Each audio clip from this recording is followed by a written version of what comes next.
Welcome to Solanki education digital. બાળકો ચાલો આજે આપણે શીખીશું ધોરણ 5 ગણિત ગમ્મત સદેવોથી પાઠ છે ત્રીજો કેટલા ચોરસ. પ્રશ્ન 1 નીચે આપેલા આકારોની પરિમિતિ શોધો અને લખો. ચોરસ એટલે એક ચોરસ બરાબર 1 સેન્ટીમીટર ગુણ્યા 1 સેન્ટીમીટર. તો જો અહીંયા પરિમિતિ એટલે બધી બાજુ, આ બધી બાજુનો સરવાળો, આ જે બાજુ આપી છે આ બધી બાજુઓનો સરવાળો. તો આપણે જો આ બધી બાજુ કેટલી છે 1 2 3 4 ને 5, એટલે આ 5 આ 2 1 ને 2 1 2 3 4 ને 5, એટલે અહીંયા 5 એટલે 5 ને 5 10 10 ને 2 12 12 ને 2 14, એટલે અહીંયા લખીશું 14 સેન્ટીમીટર. પછી જુઓ 1 1 2 3 4 ને 5, એટલે આ 5 તો છે જ.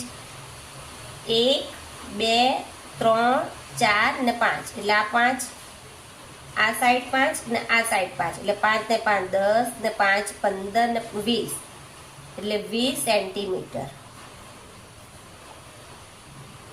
ત્રીજા નંબરનું 1 2 3, એટલે આ 3 આ 3 આ 3 ને આ 3 બધી બાજુનો સરવાળો, એટલે 3 ને 3 6 6 ને 3 9 9 ને 3 12, એટલે 12 સેન્ટીમીટર. ચોથું આ 2 આ 2 આ 2 અને આ 2 2 ને 2 4 4 ને 2 6 ને 2 8, એટલે 8 સેન્ટીમીટર. 1 2 3 4, એટલે આ 4 1 2 3 4, એટલે આ સાઈડ ટુ 4 આ 4 ને આ 4, એટલે 4 ને 4 8 8 ને 4 12 12 ને 4 16, એટલે આવશે 16 સેન્ટીમીટર. 18 સેન્ટીમીટર પરિમિતિ ધરાવતા બીજા બે માપના લંબચોરસ દોરો. તો અહીંયા બીજા બે માપના લંબચોરસ દોરીશું. 1 2 3 4 ને 5.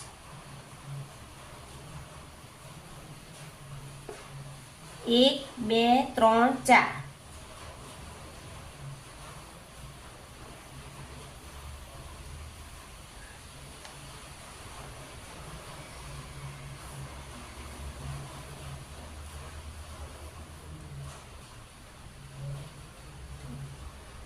એટલે 5 સેન્ટીમીટર 4 સેન્ટીમીટર 5 સેન્ટીમીટર ને 4 સેન્ટીમીટર, એટલે 5 ને 5 10 10 ને 4 14 14 ને 4 18, એટલે 18 સેન્ટીમીટર ને એક બની ગયો. બનાવીશું તો બીજું જુઓ 1 2 1 2 3 4 5 ને 6, એટલે આપણે અહીંયાથી જ બનાવીશું, નીચેથી લઈએ આપણે તો ગણતરીમાં એ થાય. 1 2 3 4 5 ને 6, 1 2 ને 3.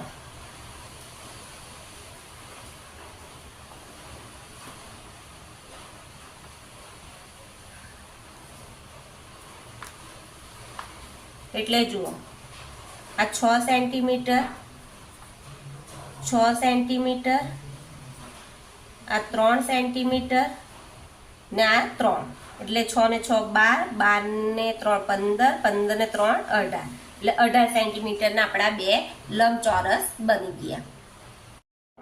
ઉદાહરણ મુજબ ક્ષેત્રફળને અલગ અલગ રીતે દર્શાવો. તો ઉદાહરણ આપ્યું છે તો આ 12, તો 4 તાલી 12, તો જો 1 2 3 4, એટલે આડા 4 ને ઊભા કેટલા છે 1 2 ને 3, એટલે 3, એટલે 4 ગુણ્યા 3, એટલે 12 સેન્ટીમીટર. અહીંયા પણ જુઓ 1 2 3 4 5 6 ને 1 ને 2, એટલે 6 બાય 2, એટલે 6 દુ 12. આપણે પહેલું કરીશું 18 ચોરસ સેન્ટીમીટર. તો 18 નો આપણને ખબર છે 2 નવા 18. તમે જે પણ રીતથી કરવું હોય તે, તો આડા આપણે 2 લખીશું ને ઊભી લાઈન આપણે કેટલી કરીશું 1 2 3 4 5 6 7 8 9, એટલે 2 ગુણ્યા 9, એટલે 18 ચોરસ સેન્ટીમીટર. હવે બીજું આપણે કરીશું 6 તાલી 18 એટલે આપણે 6 આડા કરીશું અને 3 ઊભા. તો 1 2 3 4 5 6 6 આડા ને ઊભા કેટલા છે 1 2 ને 3 એટલે 6 તાલી 18 એટલે 18 ચોરસ સેન્ટીમીટર.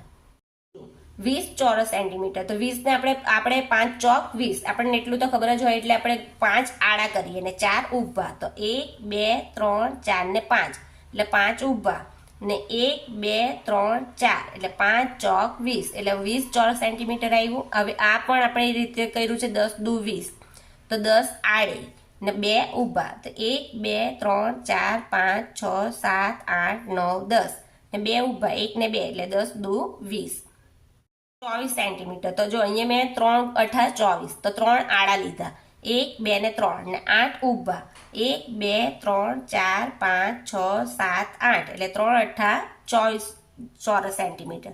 અહીંયા મેં લીધા 6 ચોક 24 એટલે 6 આડી ને 4 ઊભી લીટી. તો 1 2 3 4 5 6 એટલે 6 આવ્યા 1 2 3 4 એટલે 6 ચોક 24 16 સેન્ટીમીટર. એટલે મેં અહીંયા લીધા છે 8 દુ 16 તો 8 આડી લીટી પાડી. તો જો 1 2 3 4 5 6 7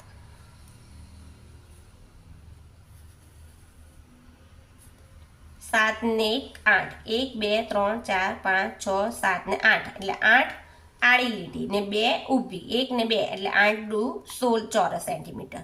હવે આ બીજું લીધું છે 4 બાય 4 એટલે 1 2 3 4 એટલે 4 આડા ને 1 2 3 4 4 ઊભા એટલે 4 ચોક 16 એટલે 16 ચોરસ સેન્ટીમીટર. જો તમને આ વિડીયો ગમે તો મારા વિડીયોને લાઈક કરજો, શેર કરજો, સબસ્ક્રાઈબ કરજો. Thank you.